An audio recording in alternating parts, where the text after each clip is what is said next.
So that photo you just saw, same shot, same file. The only thing that changed is one app. You see, I shoot a lot. I've got a new cinema camera, I've got my phone, I've got a little point and shoot that I love to just throw in my bag.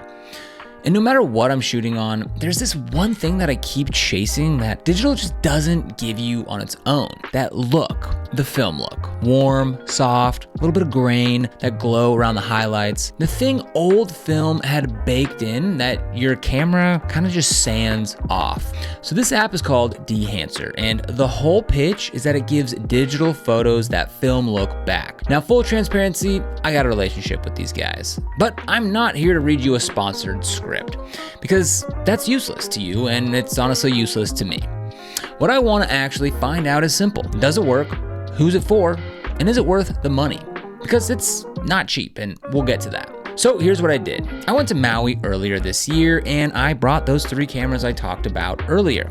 I brought my Sony FX30, my iPhone 17 Pro Max, and my little Canon G7X Mark II. 3 totally different price points, 3 totally different sensors. And I'm gonna run real photos from all 3 through this thing so you can see what it actually does instead of me just telling you that it's great. Okay, so let's go ahead and kick things off with the Sony FX30. Now, this was a picture taken at Mala's, where you can get the best Mai Tai on the island. And as you can see, it's first things first, it's a little dark. So, but that's okay, because I shot this in RAW, which Dehancer has a RAW photo editor, so that's not gonna be a problem at all. Now, what we can go ahead and see over here on the right-hand side is we've got our RAW processor. So there's Apple, which we go ahead and click on that. You can see it's a lot different. It's already a lot brighter, but I found that Dehancer Lib RAW as the RAW processor better. I do find though that a lot of pictures are quite underexposed, but this one was also underexposed on its own. So if you're familiar with Dehancer, like as a plugin, I have it for Final Cut Pro. You can get it for Premiere Pro as well as DaVinci Resolve. So if you're familiar with those, you'll know what all these mean. If you're not, then you won't. So first things first, we have this RAW settings, which isn't over there inside of those other video editors. So what we can do, we can go ahead and turn this pre-gain up. And essentially what that's gonna do is that's gonna add some exposure in the RAW processor. So this is gonna be your best bet for recovering an underexposed shot here as I am. So I'm gonna go ahead and crank this up quite a bit. And I mean, as you can see, this is already looking really good. So again, this was shot on the Sony FX30 in RAW with the Sigma 17-40 f1.8 lens. Killer combo, by the way. So sweet. So right now we have a pretty good starting point. It looks exposed well. We're good to go. Now here as well, we can do white balance. We can do auto. Let's see what it does for that. Makes it a little warmer. And you know what? I don't hate that. We can also manually adjust the temperature or tint here as well. So we'll go ahead and close that up. And next, what we can do is we can come down here to source. So this is again where we can go ahead and make any exposure, temperature, tint controls, but I'm gonna leave that as now, and we'll get into the film profile. So I'll go ahead and check that box to turn it on. And right now, this is just the very first alphabetical order film stock. So one that I have found that I really like is this Fujicolor Pro 400H. Honestly, you know, people talk a lot about, okay, little disclaimer here, I don't shoot film, so I'm not familiar with that whole world, to be honest, but I am pretty familiar with Dehancer. And you know, you always hear people talk about Porsche 400, but honestly, I haven't gotten the best results with that. So we're gonna go ahead and start off here with Fujicolor Pro 400H. So if we turn that on and off, we can see that that's already giving it sort of that filmic vibe. And then you can push or pull it. And we'll go ahead and leave that as is. We'll go ahead and close that up. Next, we have the film developers. This is where we can go ahead and add some more contrast.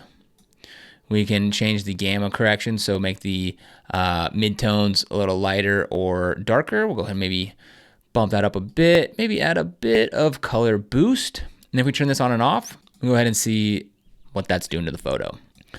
All right, next up is film compression, which low-key acts like magic. So you're gonna see this area up here change a bit when I turn that on. You can see it kind of come down. So essentially what this does is like protecting the highlights, which again, this thing works like magic, especially as a video editor plugin. So we'll go ahead and leave that. Next is expand. So this is where we can change our black point. We can either lower it to, get less contrast. We can raise it, I guess, to get, make it the black point darker. Same thing with the white point here. So I actually kind of want to make the white point a bit brighter. And honestly, I think that's looking good. Yeah, it just sort of brighten things up a bit, and we'll go ahead and close that. Next, we have print. So this is like what it would get printed on in the film process. So there's linear, which is still, it's like basically nothing, but you can make some more changes here. Then there's Cineon film log, which I would never use that. Fujifilm 3513 print film. And again, we can turn that off and on. And again, it's almost like adding a stock on top. I know it's not, and I'm sorry, film people, if I butchered the way that sounds. There's the Kodak 2383 print film. Again, we turn that off and on. And then the Kodak Endura glossy paper, which I believe is for actually printing photos, which might make a little more sense here in the photo app. I tend to like that one. It does add a bit of contrast, so we might crank that exposure just a bit. Now, real quick, let's just see what we've done so far. If you press this little button up here, off, on, off, on. Now, so far, it's not super filmy. Don't worry, we'll get there. So we can maybe do that a little bit. So this tonal contrast, I don't know exactly what the definition of tonal contrast is, but I know I like it when I move it. It really kind of messes with the saturation too a little bit. We got color density here, which isn't just like saturation, it's making the colors like deeper. So if you were on like an HSL slider, it's kind of like when you move the luminance and make it darker. So that's a good way to just get some pop there. And again, just with this one thing, off, on, off, on. I mean, look at that. I'm having a great time. I could go for a Mai Tai right now.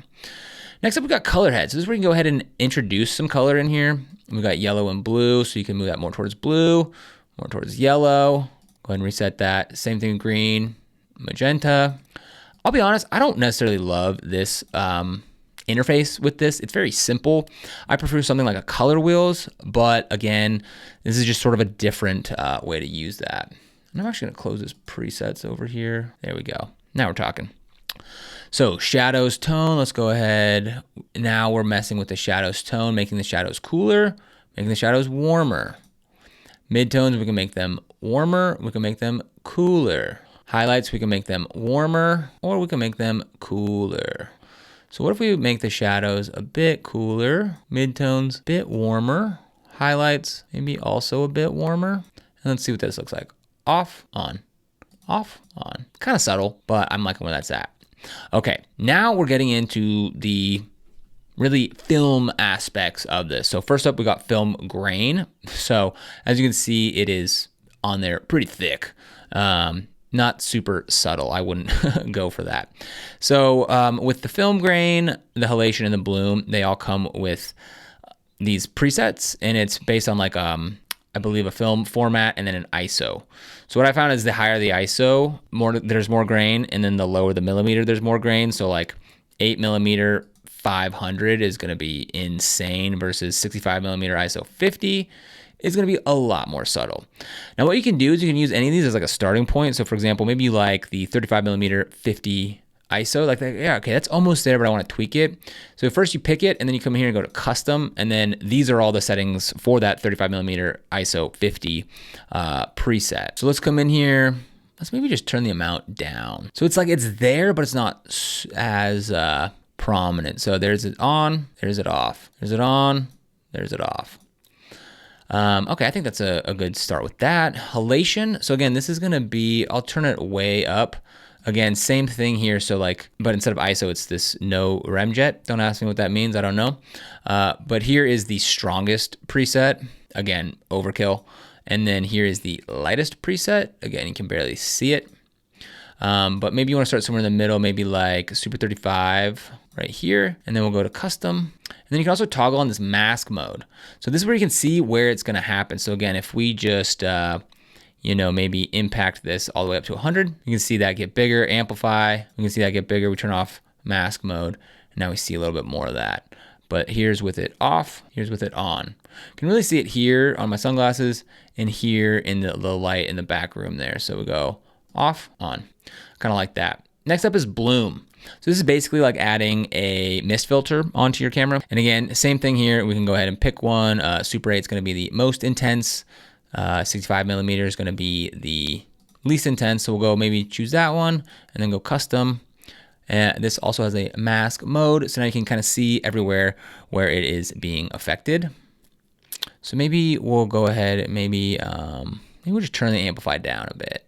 And we'll turn off mask mode, off, on. Again, same areas. We can kind of see it, just putting that in there a little bit. Let's see if we can zoom in. Yeah. So here we go, off, on. Just adds that kind of softness, again, that you lose with digital photos. So again, over here in the lights, we go off, on, subtle, cool. All right, next up we have film damage. To be honest, I never use this. But let's go ahead and do what we've been doing here. Here you can kind of see the artifact there, artifacts there. So here we go, off, on. Again, yeah, film damage, not for me. Then we have this overscan tool. So this is where you can go ahead and sort of add like a film strip. Again, I like this for some video stuff, not so much here. Let's go with Super 35. I think that one looks the most natural. And then what you can do too is gate defocus. This is what I think really kind of makes it or sells it. Right now it just looks like super crispy, but if we kind of go like this, you can see it kind of defocuses there. I prefer that, but honestly, we're not going to use that. I'm not a huge fan of that. And then lastly, here we go. We have vignette. So here is the vignette. We can go ahead and change that. So sometimes what I like to do is just turn the exposure all the way down, turn the feather all the way down, and then you can see kind of what you're working with here. So aspect ratio, you know, if I was to do this for a horizontal, we'd want it kind of something like that, and then make it way bigger. And then I'd probably bring the exposure down a bit, and then obviously the feather all the way up. Now we've got off, and now we've got on. Kind of go back and forth with if I like vignettes or not. Maybe we'll just go a little subtler, and maybe a little less feather. So off, on. So now let's go ahead and look at it from the top. We go, this was our raw photo, and here's our film photo. Raw photo, film photo. Sick. So then what's cool here is I can go ahead and click apply. And now we've got that in there. So that was, again, the Sony FX30 picture. Now here's another Sony FX30 picture.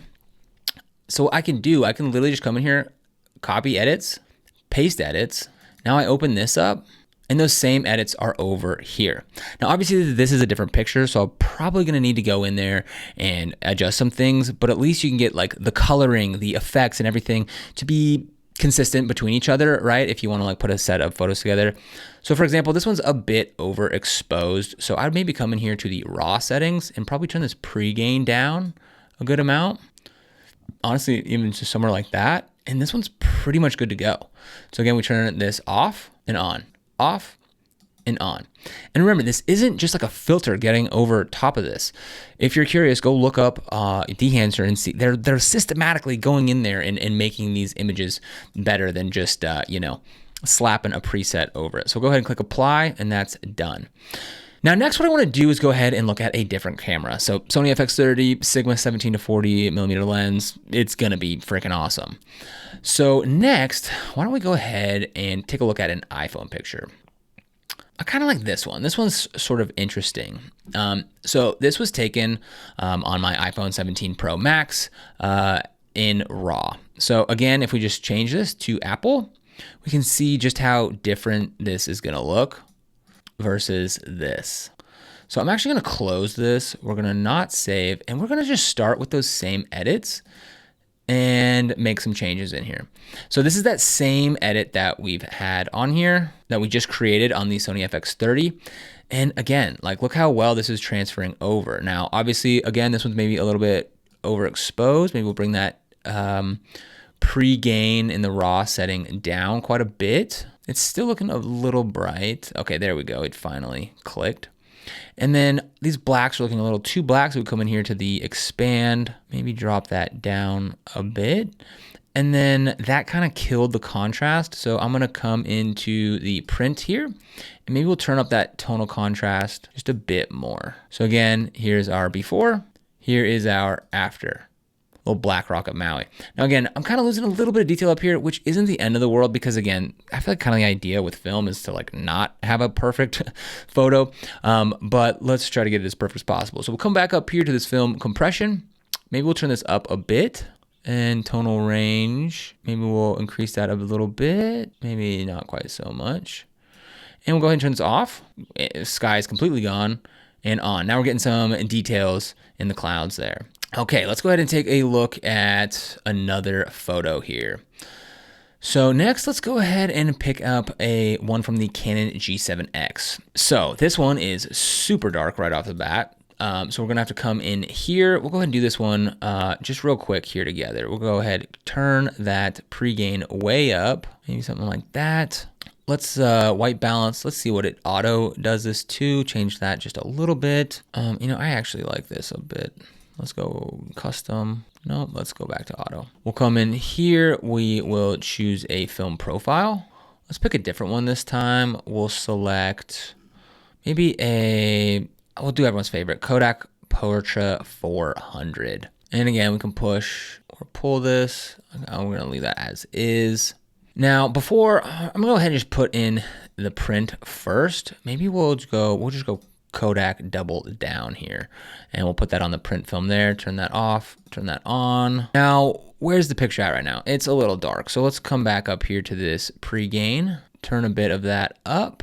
Now we're starting to lose a little bit of detail here, like in her face. So let's go ahead and come in here, film compression, turn that on, turn the tonal range there, impact up a bit. You know, if I'm being honest, I kind of prefer it with the compression off. So we're gonna leave that off. Maybe here in the expand, we'll turn this off and maybe lower that white point just a bit there.